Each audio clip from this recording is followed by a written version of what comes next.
From Komando.com, it's your tech news today for Wednesday, July 18th. And coming up in just a bit, millions of people took advantage of Amazon's Prime Day, but there were some serious glitches standing in their way, and some customers are not very happy.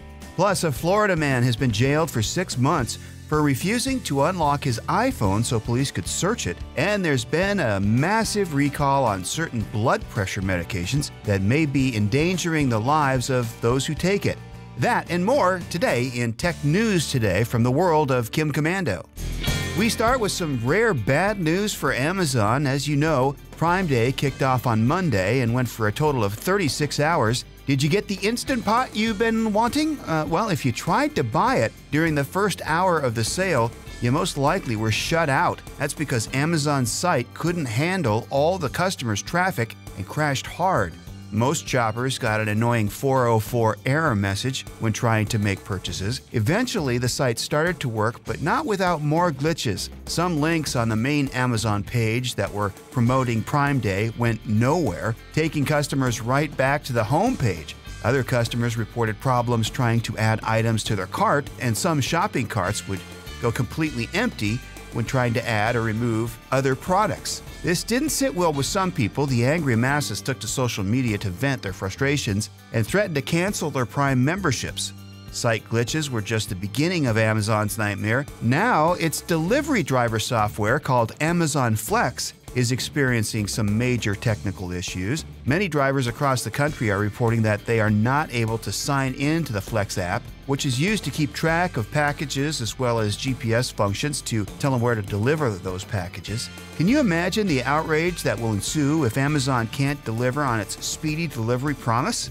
We'll have to keep an eye on social media to watch the fireworks for this one. More top tech news right now. Let's talk about a frightening incident that could happen to almost anyone. A Florida man was pulled over by police for a failure to stop violation. The officer wanted to search the suspect's car, but the man refused. This led police to calling in a K9 unit, and the police dog was able to sniff out a small amount of marijuana and some THC oil and a handgun. The suspect admitted the pot was his, but said the handgun belonged to his mom. Officers on the scene then confiscated the suspect's iPhone, but it was locked. The suspect refused to unlock the phone so officers could search it. Police then ended up getting a search warrant, but the suspect still would not unlock the iPhone. He ended up sitting in jail for a couple of weeks before eventually being charged with civil contempt when he wouldn't unlock the iPhone for a judge in court. He could end up in jail for 6 months. The man's lawyer argues that searching the phone is unnecessary because police already have the evidence needed to support the charges. It'll be interesting to see how this one turns out. And if you're concerned about health, and we all should be, you'll want to pay attention to this story. Medications used for controlling high blood pressure and preventing heart failure were voluntarily recalled this week due to the presence of an unexpected impurity that may lead to cancer. The affected products have an active ingredient known as valsartan. It's a generic drug used for the treatment of high blood pressure.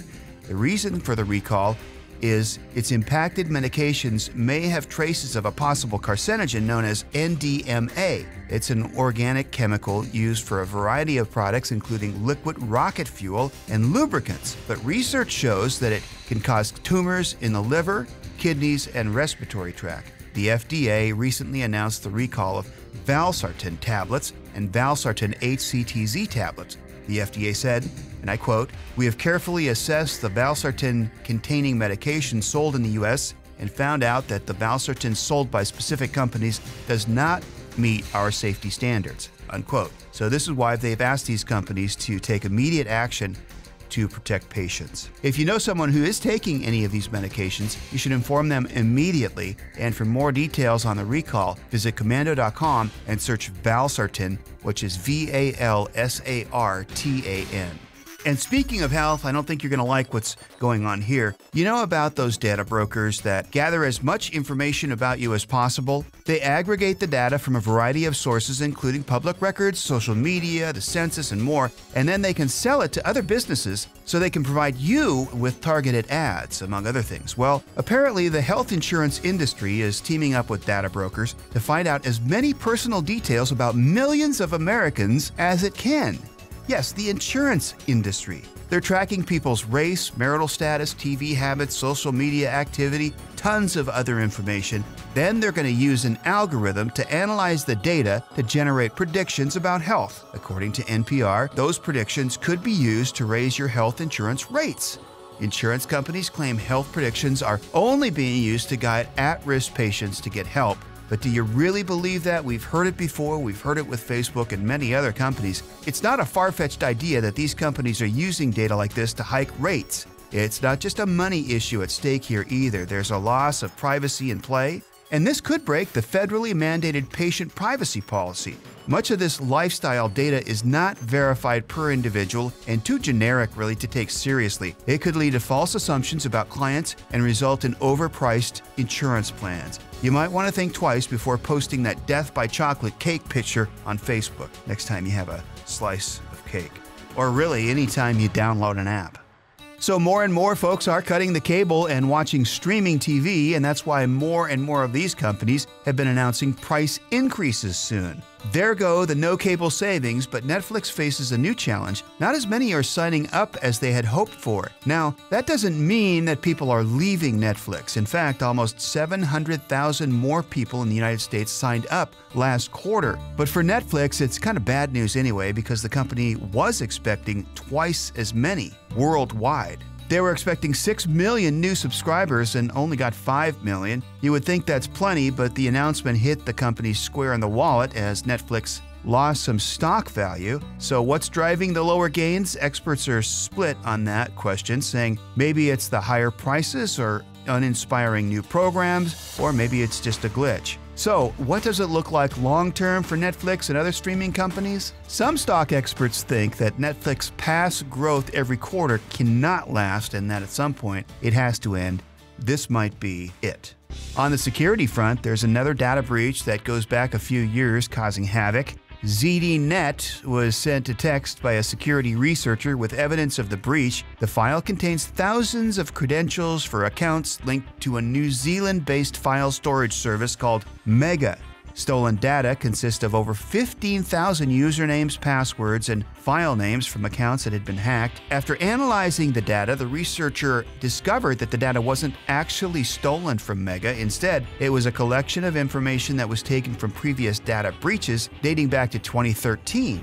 Making matters worse is the fact that a number of the stolen credentials had been used on multiple sites. And this is a common mistake people make. You see, if your username and password is stolen from one site and you use those credentials on other sites, criminals can easily get into all your accounts. And that's why we highly recommend having unique credentials for every site that you have an account with. If you need help keeping track of them all, go to Komando.com and search for our tip called I Changed the Way I Deal with Passwords, and you're on your way. Here's yet another example of Facebook failing its members.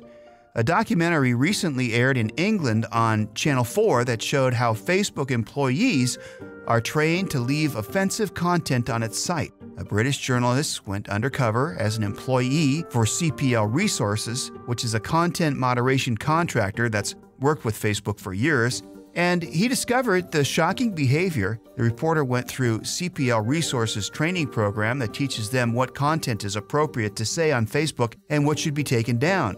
Images of graphic violence, hate speech, and child abuse are a few things they need to look for when this type of content is found. They mark it as ignore, delete, or disturbing. Even if the post is marked disturbing, it's allowed to stay on the site, which is kind of disturbing in and of itself. An early Facebook investigator told Channel 4 that the social media company stands to benefit from extreme content. He said, quote, "It's the really extreme, really dangerous form of content that attracts the most highly engaged people on the platform."